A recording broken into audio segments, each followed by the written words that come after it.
So today I want to talk about something that almost never gets talked about, and it's women in sexless marriages. We hear all the time about men saying that, their wife doesn't want to have sex with them, or how frustrating that is, though very rarely do people talk about the fact that there are a lot of women in sexless marriages not by their choice. They are with a husband who will not have sex anymore. So this is a big topic. I want to give it a little bit of attention to unwind what's going on underneath the surface there, and some reality checks that I think everyone really needs to have if they feel like this is something they just need to accept for the rest of their life. If you're new here, welcome.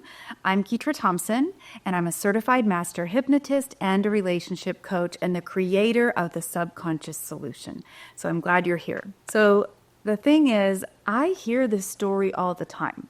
It's not something that's being talked about a lot, but in my own practice, I have so many clients that say that their husband stopped having sex with them a decade ago, 2 decades ago. They haven't had sex in a really long time. And this is because they're married to someone who has some severe avoidance issues. And a lot of times the wife could be somewhat of an enabler to those avoidant issues.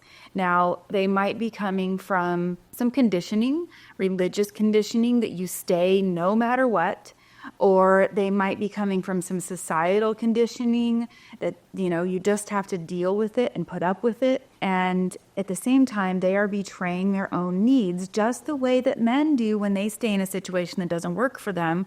And men will oftentimes not see the big picture of what's going on around that. In this case, women are also not seeing the big picture that's going on around this situation. And so there's really only 2 choices in a relationship. You are either creating closeness or you're creating distance. And so the distance-making behaviors are because you don't want to be vulnerable. You don't want to give to another person. You don't want to let your own insecurities be seen. And this can happen for a variety of reasons. Now, the first thing I kind of want to look at, but I don't want to dive too deep into it, is that there is actually a personality disorder called schizoid. It's not schizophrenia. Schizoid is when someone is really reclusive. They would be the happiest if they could just run away to the mountains and live by themselves and not have to see people that much, and maybe come to town once a month, right? That's kind of the ultimate schizoid issue. Now, there's a spectrum of all of these things, so no one fits the box precisely all the time, but these schizoid personality disorders are something that keeps you withholding. And oftentimes these people are married, but that's because society creates a dynamic where they have to be there. They ultimately, deep down, they want to be in connection, but it's almost painful for them, and they have to be in community to work, and so they end up in a commitment, and they actually have this very, very dismissive, avoidant personality style that is so far that it's on the schizoid end of that spectrum. Now, even if someone isn't fully schizoid in their, diagnosed whatever, they're avoiding closeness and they're creating distance in order to avoid that closeness. So, of course, this is developed in attachment styles when you're young and you don't have your needs met, you're not being attended to, you don't have emotionally mature parents who hold space for your emotions. And so this creates a dynamic. But what happens is we create coping mechanisms throughout our life to address these dysfunctions in our subconscious programming and wiring that we get in childhood. So there's things that can make it worse, and there's things that become a coping mechanism because those things already existed. So you've got all kinds of things. You've got the person that created these protective functions that now shows up as a dismissive avoidant in their life. And you also have the controlling behavior.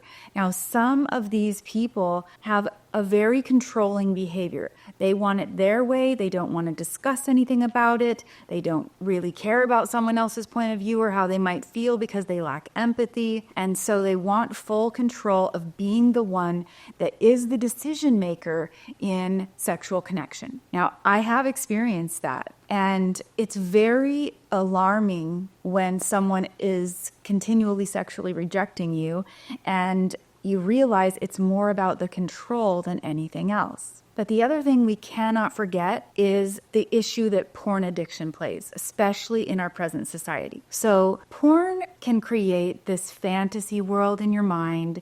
It can create this dynamic where everything gets turned into a game scenario where everyone can be used like a chess piece in life to get you where you want to go.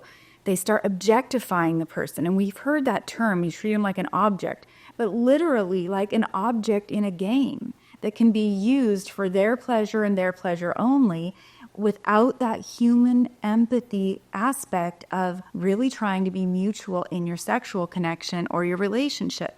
They start seeing the world through that lens if they've watched a lot of porn. There's lots of studies that have showed the rapid rewiring of the brain through watching pornography. So it's not even a moral issue. It's just a scientific issue of how your brain gets rewired for objectification. So that's a big deal. So I want you to realize that not only does it create this fantasy world, but it also creates sexual dysfunction. So if someone is continually masturbating to pornography, they are training their brain to be conditioned to the function of masturbating with their hand, but also with the mental stimulation of the images that they're watching. And eventually they can't perform with another human being because they've reinforced these pathways of stimulation. And so now they can't perform with a regular person. And because they can't, then they avoid sexual connection because there's some shame there. And it's almost like this term that I have heard regarding dismissive avoidance, that dismissive avoidants oftentimes want a relationship that's sort of a pocket relationship. It's not real, but it fits into their life when they want it to fit in, where they want it to fit in, and they keep it at a distance and kind of hop into that scenario when they want it and then abandon it entirely and don't think about it. So they create this little fantasy world about the person and about the relationship so they don't have to go all in, so they don't have to be vulnerable, so they don't have to grow, so they don't have to build something together. They keep that little world separate. And so it's kind of similar when you've got a porn addiction and you're creating a fantasy world in your mind that isn't real, but you spend so much time there that you're creating a conceptual reality in your mind. And so it creates more distance in the real world because real people aren't predictable that way. They aren't that like you. And so people who do this tend to assume that everyone should think and feel exactly like them, and they don't have a lot of ability to see that the other person has the right to think and feel differently than them. And so I want to give you some self-reflective things that you can do. But first, I want to talk a little bit about the fact that your subconscious mind is driving over 95% of everything you think, feel, and do. And after the age of 7, you don't have a lot of access to it. So what's been programmed in there is running the show. So the quickest way to step into your confidence, to step into the desires that you want in your life, and to actually start living a fulfilling life is to address the subconscious blocks on a subconscious level and reframe them, which is exactly what I've done in creating the subconscious solution, so that you have the ability to create change inside your mind and not have to wrestle with this over and over and over and all the confusion that it brings.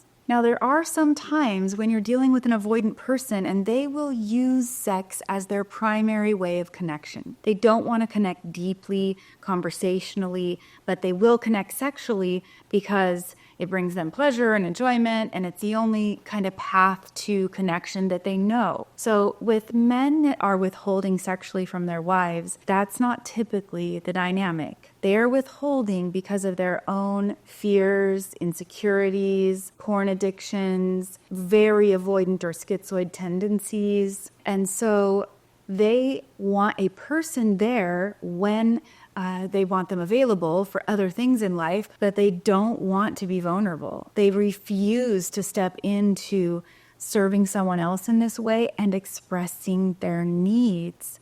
They won't share their own feelings and desires because they're so disconnected from themselves. So if you're someone who is married to a man who is withholding sexually, there are a few things you can do. Of course, you can address this subconsciously, these things that are keeping you stuck, and get to the point of real health and healing rapidly.